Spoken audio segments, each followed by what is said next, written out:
Assalamualaikum warahmatullahi wabarakatuh. Alhamdulillahirabbil alamin. Wassalatu wassalamu ala asyrafil anbiya'i wal mursalin sayyidina wa maulana Muhammadin. Qalu subhanaka la ilma lana illa ma 'allamtana innaka antal alimul hakim. Allahumma iftah alaina bima'rifatil ilmi wa ahsin akhlaqona bil hilmi wa sahhil lana abwaaba fadlika bi rahmatika ya arhamar rahimin. Allahumma rabbi zidna ilma warzuqna fahma. Qala al-mu'allif rahimahullah wa nafa'ana bihi wa bi ulumihi fid dharain amin. Para ANB dimanapun Anda berada, semoga kita selalu sehat dan selalu dalam ridho dan lindungan Allah subhanahu wa ta'ala, amin ya rabbal alamin. Para ANB, sebagaimana sudah kita ketahui, sudah maklum, sudah terkenal bahwa di dalam supranatural atau di dalam ilmu hikmah itu ada yang namanya pagar gaib. Pagar gaib ini adalah yaitu suatu energi untuk memagari dari kejahatan-kejahatan misalnya. Ya kan, pagar gaib itu rupa-rupa. Ada pagar gaib untuk dagang, ada pagar gaib untuk rumah, ada pagar gaib untuk sawah. Beda-beda. Hati-hati jangan salah pagar. Nanti kalau salah pagar itu malah, ya kan, misalnya kita memasang pagar untuk sawah misalnya, atau kita ingin memagari warung tapi memakainya pagar untuk sawah, ya otomatis kan salah pagar, itu namanya bisa-bisa nggak laku. Ya itulah pagar gaib, berupa-rupa pagar dan berupa-rupa amalannya. Kemudian ada yang namanya kalau di Jawa mah namanya tumbal. Wah, tumbal itu bisa dikatakan, iya, tumbal itu ada yang menyebutkan persembahan, ada juga yang menyebutkan korban. Jadi ya iya, semua atau segala sesuatu itu perlu ditumbali, atau segala sesuatu itu perlu pengorbanan. Ya artinya harus pakai tumbal, naon-naon kayak. Nah, ada juga yang mengartikan penolak. Nah, tumbal dan pagar gaib ini hampir sama. Ya, pokoknya 90% itu hampir sama. Walaupun hampir, itu kan namanya juga baru hampir. Walaupun hampir itu, tapi tetap beda. Pagar gaib dengan tumbal itu beda. Bedanya sedikit. Kalau khasiatnya sih mungkin sama, penolak. Pagar gaib juga penolak, tumbal juga penolak. Namun beda wilayah kayaknya ini. Pokoknya beda lah.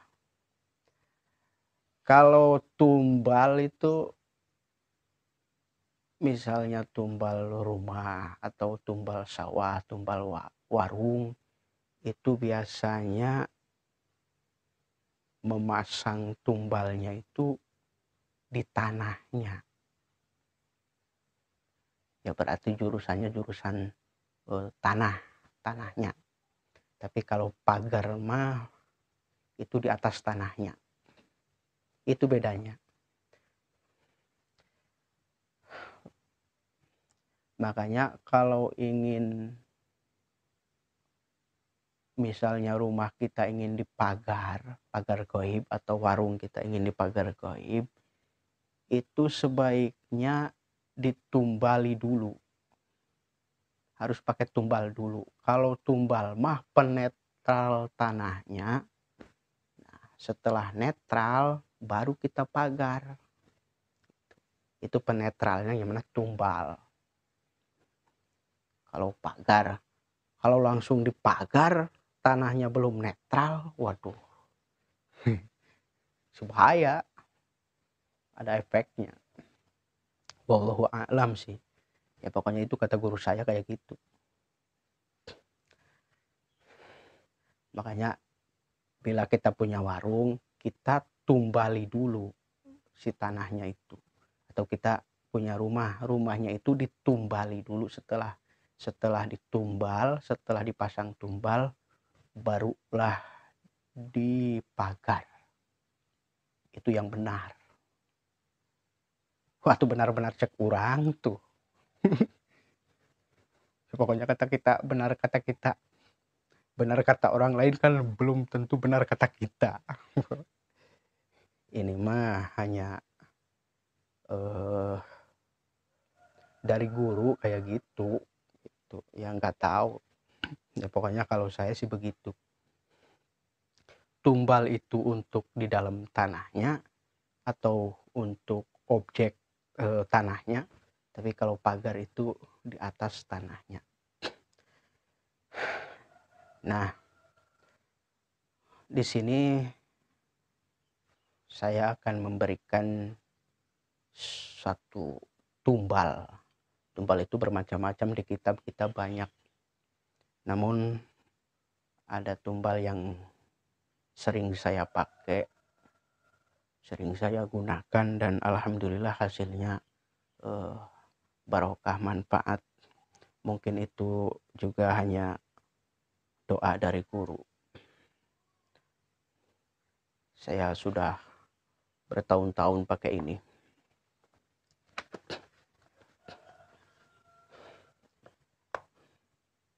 Amalannya yaitu Allahu hafizun, Allahu latifun, qadimun, azaliyun, hayyun, qayyumun, la yanam. Itu asmanya.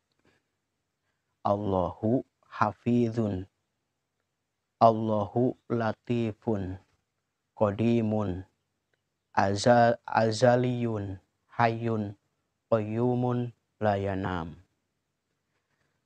Bagaimana cara mengamalkannya atau bagaimana cara membuatnya? Asma tadi itu ditulis 7 kali. Allahu hafizun, Allahu latifun, qadimun, azaliyun, hayyun, qayyumun, la yanam. Itu ditulis 7 baris. Tulis 7 baris. Cara menulisnya, ketika kita menulis asmanya itu harus tahan napas. Tahan napas. Tulis. Setelah tidak kuat, berhenti. Napas dulu. Dan nulisnya pun berhenti. Ketika mulai lagi, tahan napas lagi, mulai lagi. Terus sampai selesai. Ya pokoknya cara penulisannya itu sambil tahan napas. Dan alat tulisnya itu bisa memakai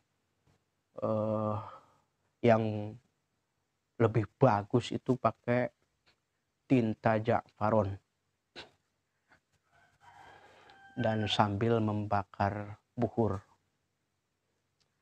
Kalau tidak ada, pakai spidol, boleh spidol hitam atau spidol merah. Yang penting cara nulisnya itu, dan waktunya bebas, kapan saja boleh. Ditulis 7 baris. Nah, sambil tahan napas nulisnya. Ingat itu, di samping harus punya wudhu itu, ya harus punya wudhu, kemudian biasa Fatihah, seperti biasa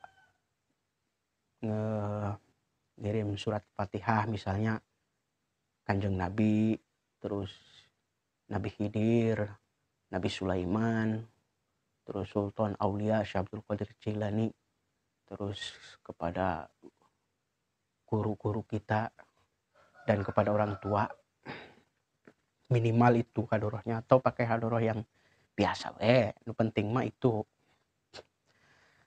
Kemudian lanjut menulis.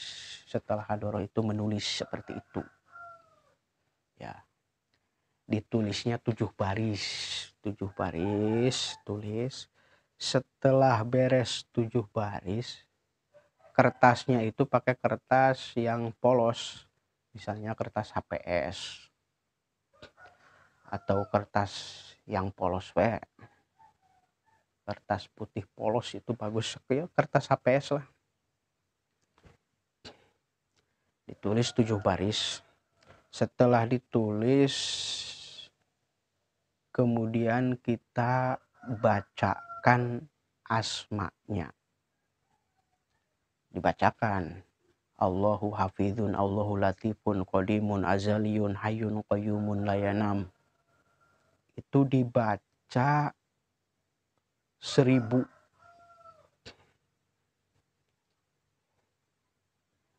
Setelah selesai membaca 1000, kemudian kita tiupkan ke tulisan tadi. Setelah selesai,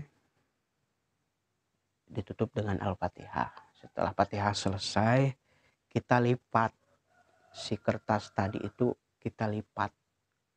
Tulisannya itu harus di dalam, ya berarti kita lipat. Ya misalnya nulisnya begini, ini kita lipat begini. Jadi jangan tulisannya yang di luar, tapi tulisannya harus di dalam. Nah, terus sampai dilipat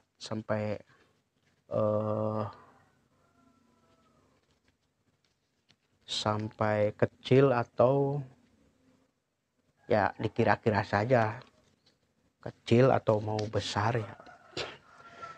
Setelah itu dilakban. Kata guru saya, dilakban atau dipakai plastik supaya tidak cepat hancur. Nah, setelah dilakban itu tumbal sudah jadi, sudah siap digunakan. Misalnya untuk warung, ya kita ditanam di pekarangan warung itu. Atau untuk di rumah, yang bagusnya sih nulisnya 5 lembar. 5 lembar itu kan untuk di setiap pojokan 1, di tengah 1. Itu yang bagus.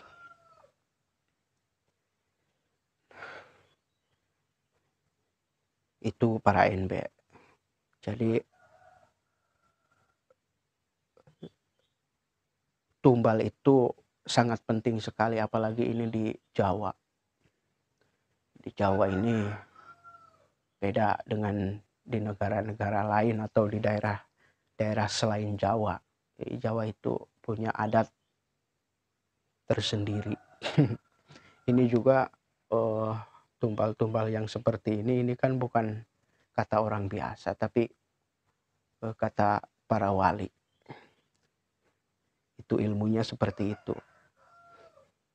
Apabila menulisnya untuk kendaraan misalnya, ya cukup nulis 1 saja. Nanti eh, ditaruh di mobil atau digantungkan di mobil.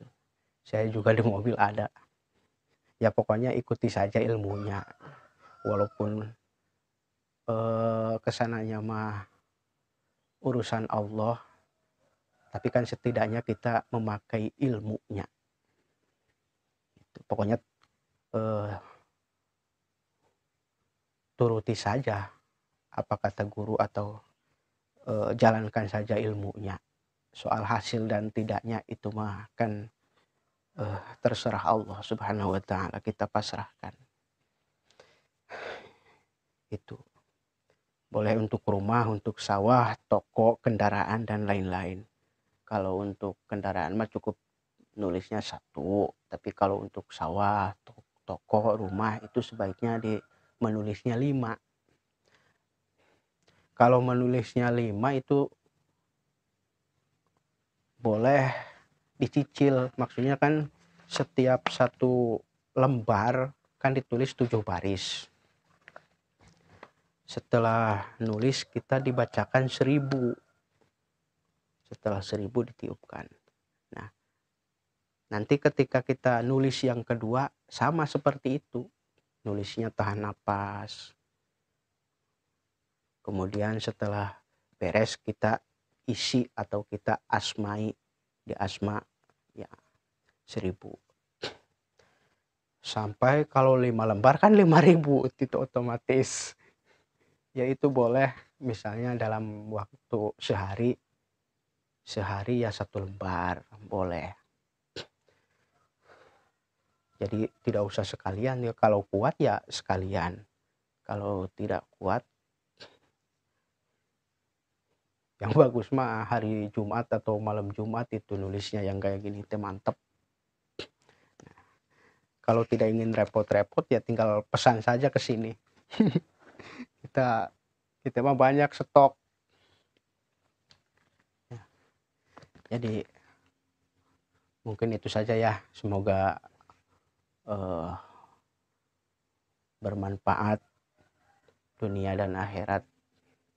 Kalau kurang jelas ya tanyakan saja. Ya para NB. Jadi mungkin itu saja. Wassalamualaikum warahmatullahi wabarakatuh.